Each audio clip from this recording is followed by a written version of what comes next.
Gerald Eugene Layne was born in 1925 in Rifle, Colorado. Gerald had historically been involved in gambling. Gerald was involved in some legal trouble in Tulsa, Oklahoma in 1959 after he was arrested due to his possession of crooked cards and dice, as well as a loaded pistol in his vehicle.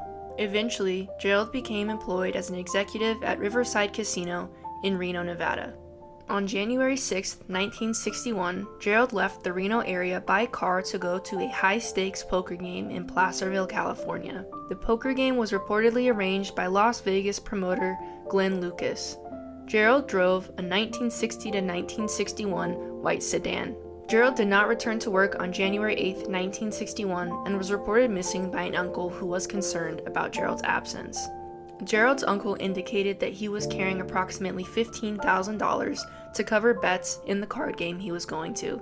Gerald was also described as wearing a cultured pearl tie tack and medium-colored Chinese jade cufflinks cut in the shape of a Buddha with a tiny hole drilled through the head of the statue. Glenn, the promoter, was interviewed by law enforcement and stated that Gerald had never made it to the card game and the game ended up being canceled. He told police that after the game was canceled, he returned to Las Vegas before traveling to Mexico.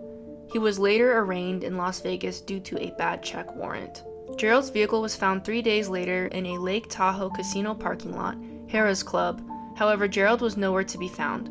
Glenn was questioned by law enforcement, who eventually asked that he take a lie detector test. However, Glenn declined to take the lie detector test, quote, on the advice of his lawyer, unquote. Law enforcement conducted a search of the area between Reno and Placerville, however did not locate any additional evidence. Gerald has not been located and his case remains unsolved.